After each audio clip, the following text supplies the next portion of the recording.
Good afternoon, everyone.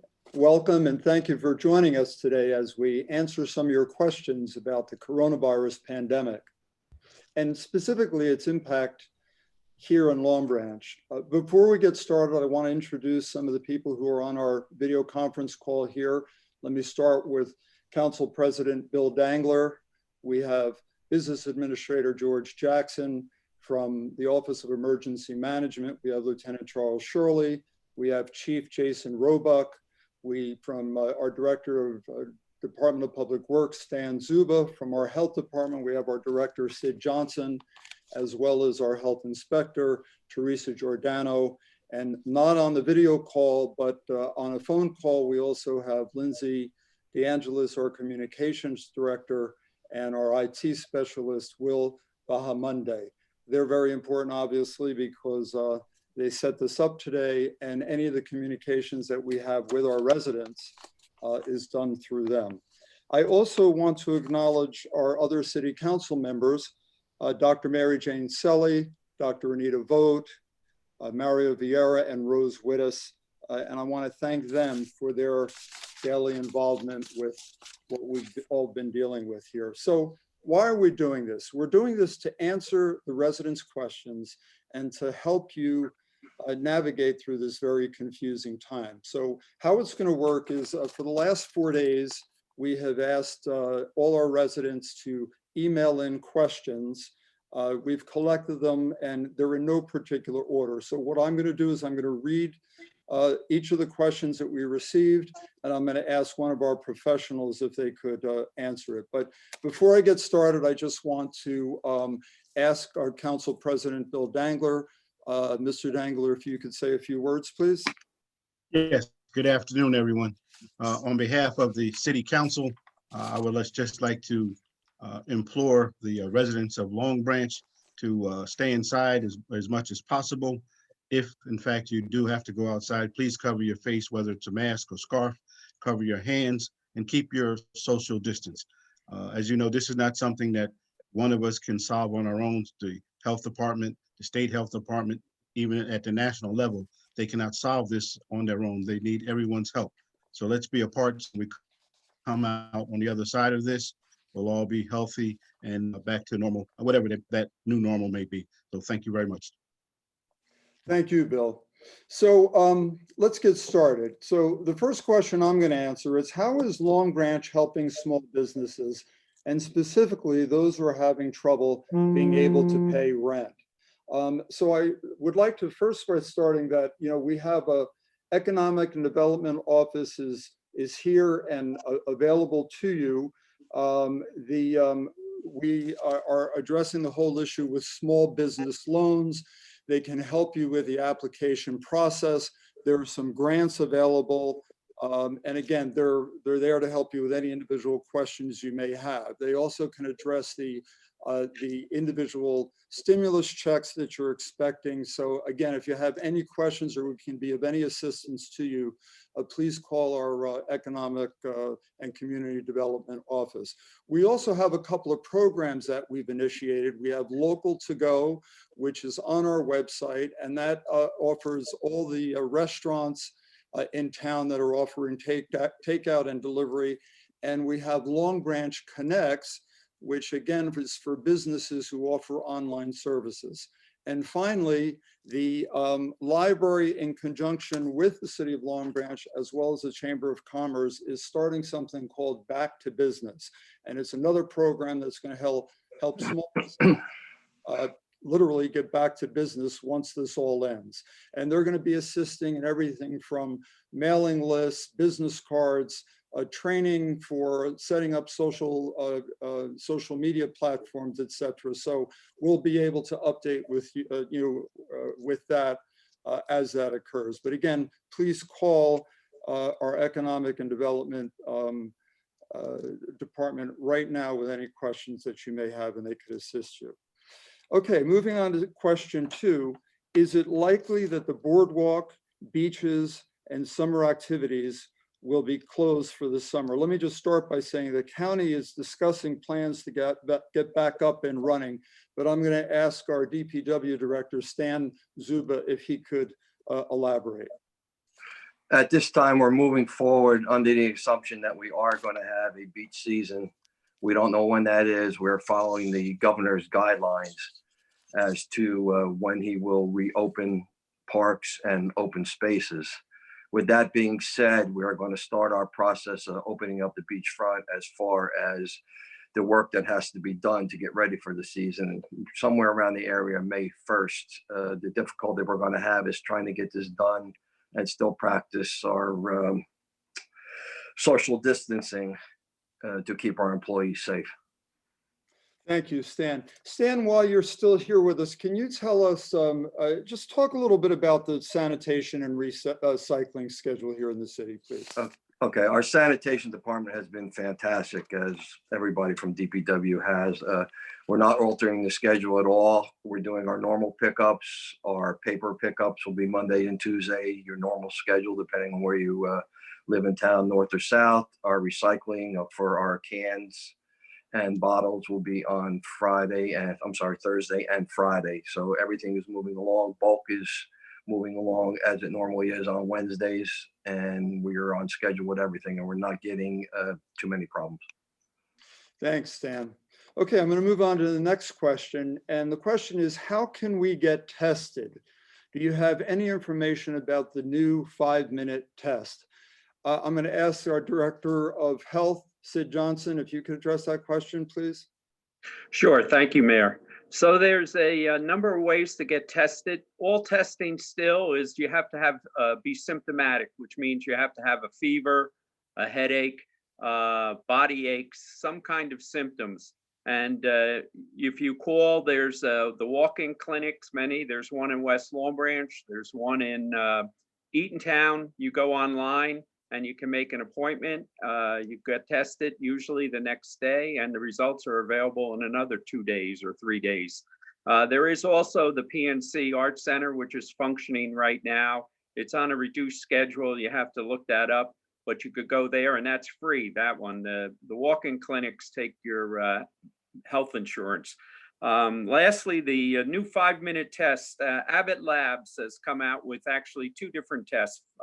One is for the COVID-19 virus, 5 minutes. It's almost like a rapid strep test or a flu test that you might get.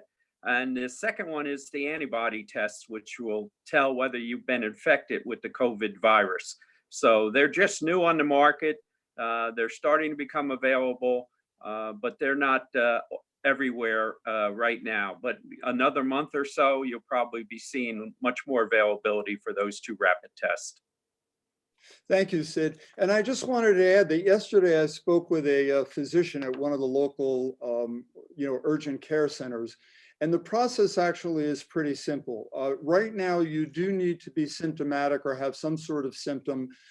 Within 24 hours, as Mr. Johnson indicated, you call, and within the same day, they could set up a telemed appointment with you just to confirm that you have the appropriate symptoms and so forth.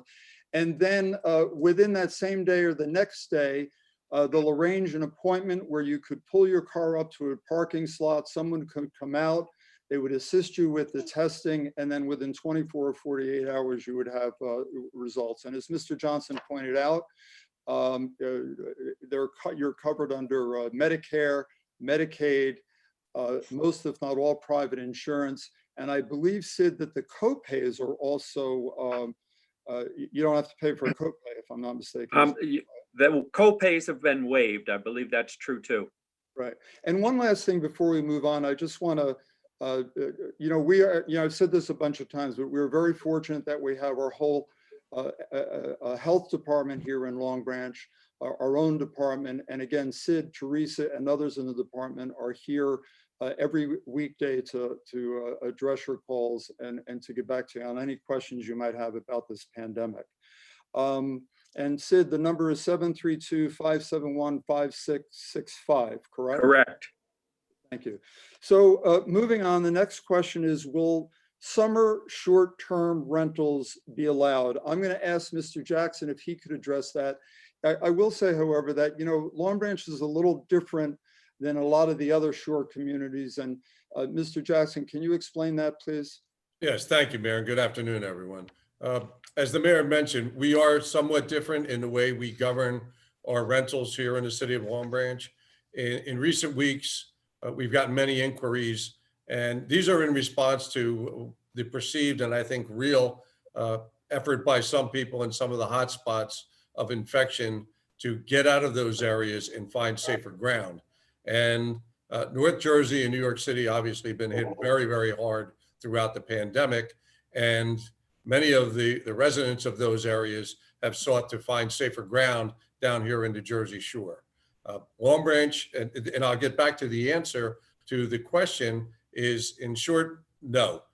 We will not have short-term summer rentals. And that bears further explanation. In Long Branch, we only allow 2 certificates of occupancy for single-family residences per year. And what a CO is, a certificate of occupancy, is a certificate issued by our Bureau of Fire Prevention after an inspection of any residence that's going to be occupied by a new group of tenants. Long Branch is unique in that we only permit 2 per year. If you go to some other shore communities, and there was a recent Asbury Park Press article about Asbury Park, the city of Asbury handles these differently.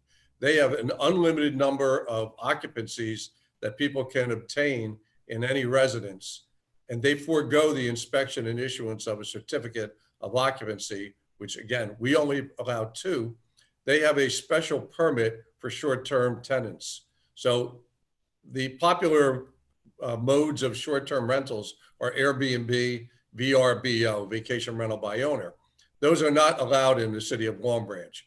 We realize that there are some that do issue and rent those types of residences in violation of our ordinances. If we learn of those, we take action.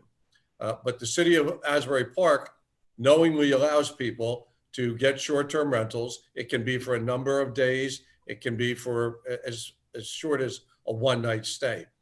The city of Long Branch does not permit those type of rentals. So we're ahead of the problem here in Long Branch. It's not an issue that we had to be concerned with. Again, there are people that do have summer residences here in Long Branch. They are permitted to come down and use those homes.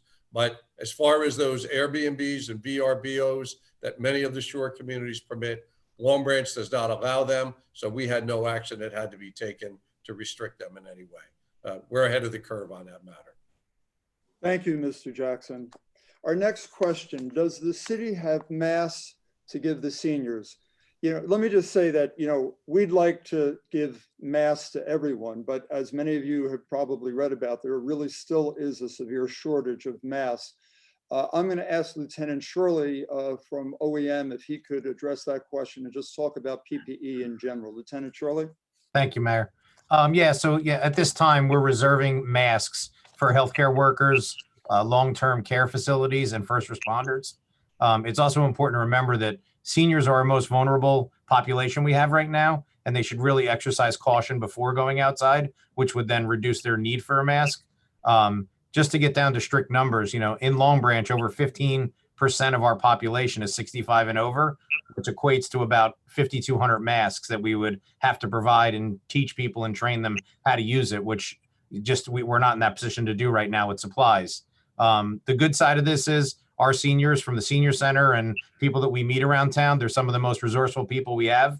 There's some fantastic guidance from CDC on homemade masks from things you have at home. And I guess we will make sure we push that out through social media and also pat down at the senior center to communicate how these seniors can start making face coverings for themselves. Thank you, Lieutenant. Moving on to the next question. Is it fair that businesses are required to pay property taxes when they are forbidden to operate their business? I'm going to ask City Attorney Raynone if you could comment on that, please. Yes, Mr. Mayor, your property taxes are based upon the value of your property. So there isn't and the city of Long Branch only has the ability to do what the state legislature allows them to do with regards to property taxes. So what will happen is that if your business is interrupted and it affects the value of your real estate, you will then, next year you would be able to apply if the value of your real estate went down. But currently the property tax is it's not like a business operating tax that is paid based upon how your business is doing at any given time. So it strictly is based upon the value of your property. And it remains to be seen how that will be affected by this business shutdown and by the pandemic in general. Thank you, Mr. Raynon. Our next question, what restrictions will the town be enforcing to protect the elderly population residing in apartment buildings? This is another question for Mr. Johnson, but let me just start by saying that as a city, we're sending out information to all apartment buildings with guidelines for both having visitors and managing common areas. But Mr. Johnson, can you talk about that a little bit? Right. Well, most of these communities are common interest communities. So the city doesn't regulate them. They have their own management company or homeowners association that oversees the workings of the condominium or group. But we do have advice that we can recommend to them as far as common areas, closing common areas, the social distancing in the elevators, restricting visitors that may be delivering packages, other visitors that may come in to the building, to limit that too. So we have a variety of information that we have given to 4 or 5 of the associations. We're going to be mailing out the beginning of next week to about 30 more associations, a packet of information that they can use to help keep their residents safe. Thank you, Mr. Johnson. Inspector Giordano, if you could answer the next question. Will public and hotel pools and beaches be allowed to open? And will the pool at my complex be open? I know that we're looking for direction and guidelines from the state, but could you elaborate on that? Sure, Mayor.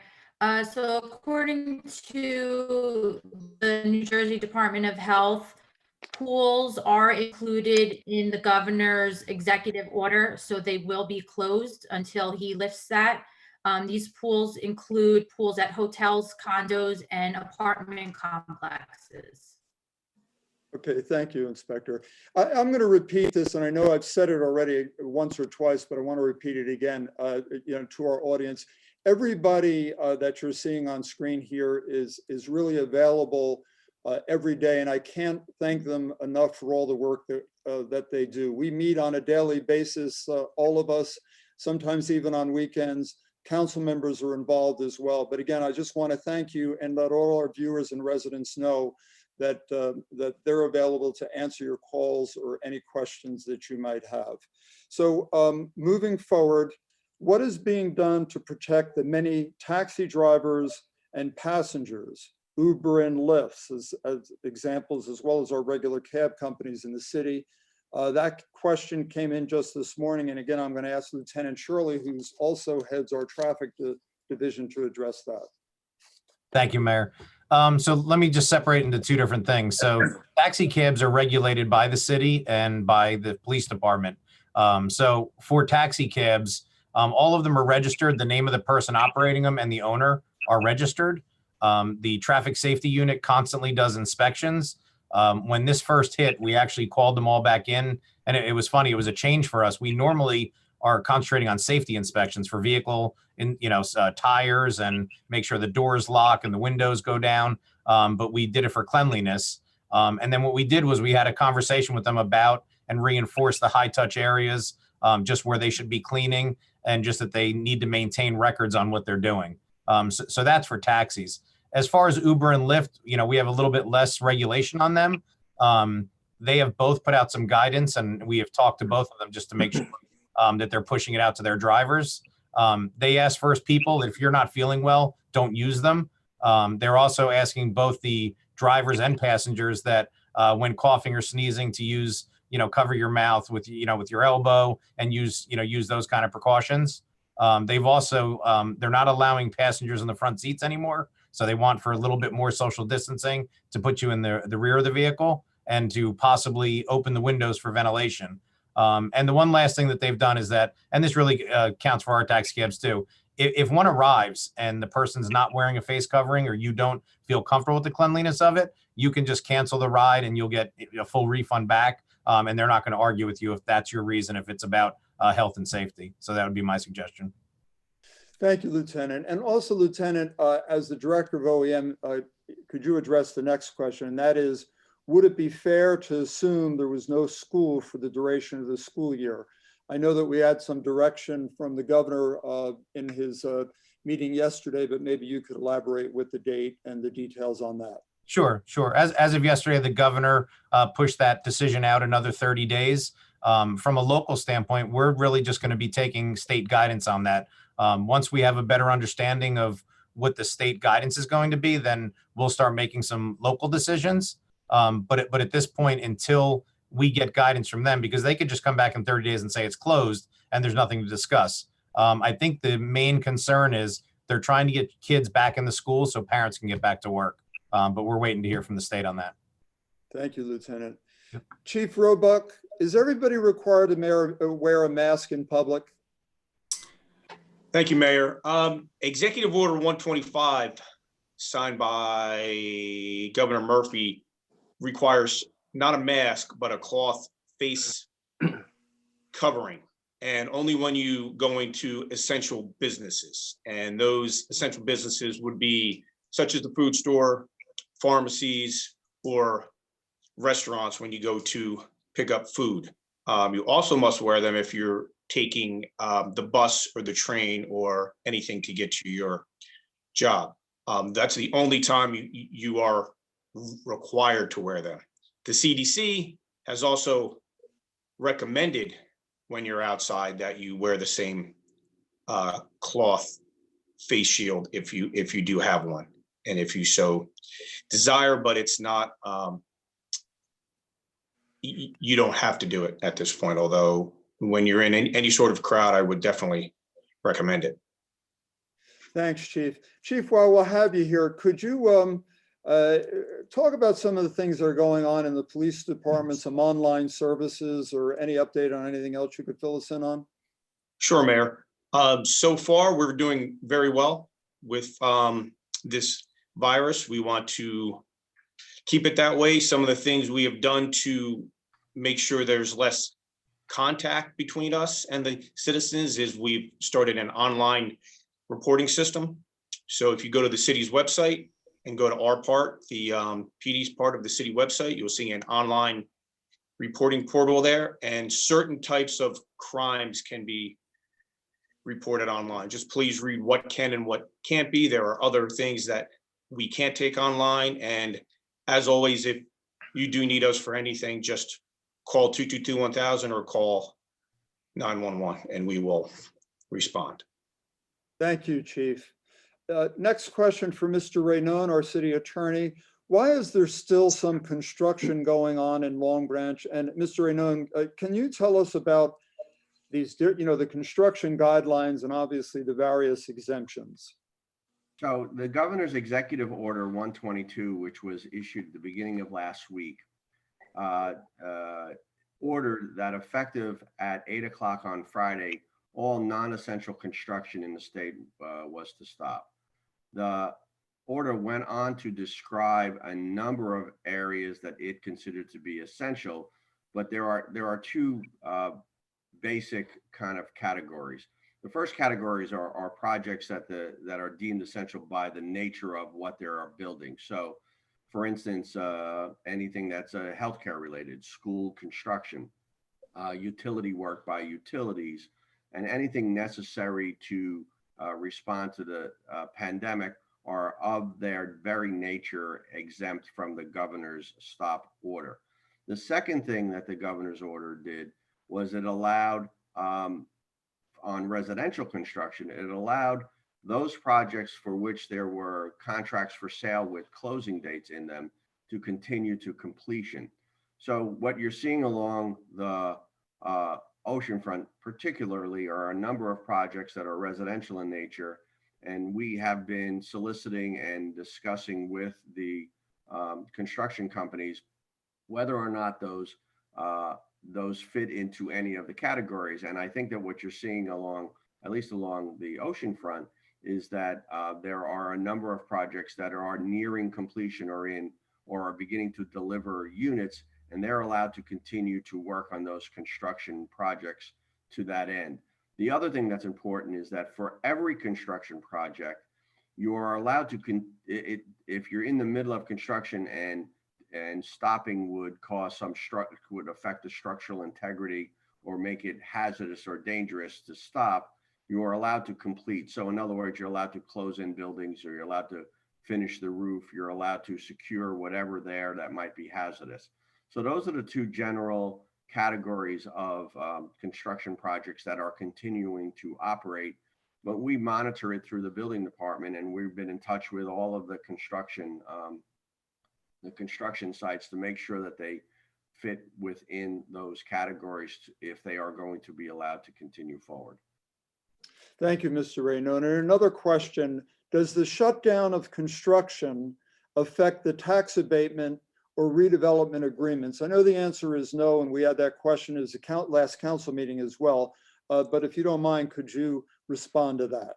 Correct. So the redevelopment agreements all have provisions in them that are unaffected by the pandemic or the close down in any way. And the tax abatement agreements, of course, require taxes to be paid like anybody's property taxes are paid.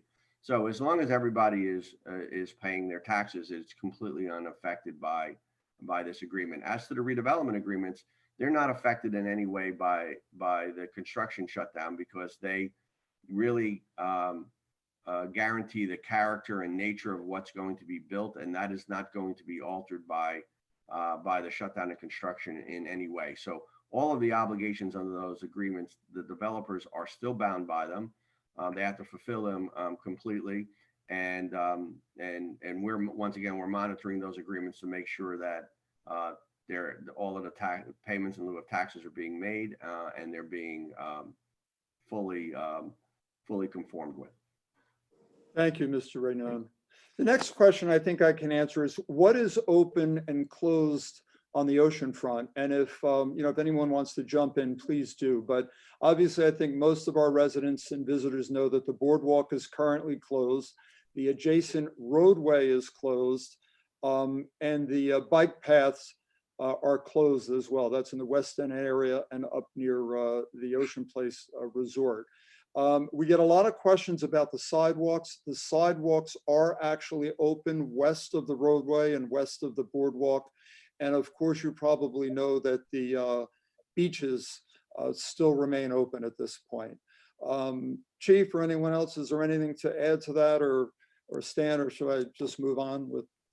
No, I think that's it, Mayor. I think you got it. Okay, thanks. Mr. Jackson, planning board, zoning, people are asking about planning board meetings, zoning board meetings, municipal court. Can you address the timeline, if you can, on when those boards will be meeting, and any information you might have about the municipal court? Sure, Mayor. At the onset of the pandemic, our New Jersey legislature really reacted quickly to pass several bills to help us continue to govern here in New Jersey. And one of the significant ones was how we can operate our public meetings. Traditionally, they all were done in person, and there were certain requirements as to how we had to communicate, and members had to attend and participate. So now we're in the age of Zoom and virtual conferencing, just like we're doing right now here in the city.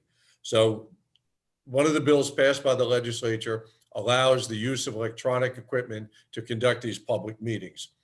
We've had one council meeting that we did by virtue of Zoom, but it was all audio. At our next meeting, next Wednesday, we'll conduct a meeting similar to this. The members of the governing body will be on video, and participants will be able to log in. Our clerk will publicize the manner in which people can virtually attend the meeting, and they'll be able to interact with the governing body just as they did, but this time they'll be able to see each of the members of the body as they participate. So we have our regularly scheduled council meeting next Wednesday. As for our land use boards, the first virtual meeting of our zoning board will be on May 11th. That's a Monday. The 27th, the April 27th meeting has been canceled. They will resume. And again, it'll be through this mode of operation using Zoom. Our IT coordinator, Will Bamonde, has done a fabulous job of getting the boards ready for these new experiences that we're going to have, and probably for quite some time to come. Planning board has a meeting scheduled for next Tuesday, April 21st. Again, the entire meeting will be conducted in this same format. It'll be done through online media, through our Zoom platform. As for the municipal court, as soon as government operations started to shut down, all municipal court sessions and also those on the state and county level were canceled. So, since that time, Lieutenant Shirley, I believe your mic took over there, pardon me. Since the shutdown occurred, our municipal court has been taking guilty pleas by affidavit. It's a document that defendants are able to complete, submit to the court, and then our municipal prosecutor can interact with the defendant, come to terms of a plea agreement, and dispose of the case. Our court staff has really been working hard to try to keep the flow of complaints moving through the system. However, they haven't been able to have a true municipal court session since this pandemic has broken out. As our meeting has been underway here, I received an email from our court administrator, Terry Turner. She got approval from the assignment judge, Judge Thornton, to go ahead and purchase new video conferencing equipment. It's similar to other equipment that the state has authorized. This will be at no cost to the city taxpayers. There is a fund that the court maintains through fines that will fund this entire new system. So I've got to call Terry after this meeting is over so we can move the purchase of this equipment through. So within about a month, our municipal court system will be back in operation. But again, you won't have a courtroom full of defendants and attorneys. This is going to be done remotely, and it'll be done through a program similar to Zoom, but it'll be a different platform. So government's up and running, and it's a new experience for all of our boards, our governing body, and again, our departments, but things are gonna keep moving, Mayor. We're gonna get business done. Thank you, Mr. Jackson. And I know that we've had a few cancellations. We had to cancel a council meeting when this first started in the zoning and planning board. But from this day forward, all the meetings are going to be on schedule, which obviously is noticed well in advance, the entire year for that matter, right, Mr. Jackson? And those dates are on the website, and unless there's unforeseen circumstances, we'll be keeping with those dates. Is that correct? Yes, Mayor. With the new systems that we have in place, there's no reason we can't have our regular schedule followed. We're good to go. Okay, great. Thanks. And the last question I have here, are the parks going to stay open? And the answer is right now, I think I can answer that. Right now they are. I just want to remind everybody that the courts, the fields, playground equipment, those are all closed on all the parks, but all the parks are open for passive recreation, for walking or for jogging. Just in some closing remarks, if I may, I just want to remind our residents, I think Mr. Jackson pointed it out, but the next council meeting is next Wednesday, the 22nd. Please go to our website to find out when the future meetings are, and also how to call in to the next meeting and others. And please go to our website at longbranch.org. So with the next council meetings and the board meetings, they will be a video conference, but the call-ins will be by phone, and the directions are all on the website. I just want to throw out again that, you all know that City Hall is closed to the public, but all our employees are here. And again, we're ready to help you at any time. Please call 732-222-7000. You could also call my office directly at 732-561-5645. And again, I just want to mention our health department, 732-571-5665. They're there to answer any questions about this pandemic. I want to mention the library also closed to the public, but has many online services. I spoke about the new Back to Business, but on their websites, you can do everything from get movies, books, magazines. So please utilize those wonderful services there as well. Thank you again for joining us. We hope this was informative. I want to repeat the email that we were taking questions for this event. That's COVID-19 questions@longbranch.org. COVID-19 questions@longbranch.org. And again, please continue to send in those questions and we will answer them. Please keep checking with our website for updates. And again, be well and stay safe. And thank you again for joining us today. And thank you to all our participants. Thank you, Mayor. Thank you.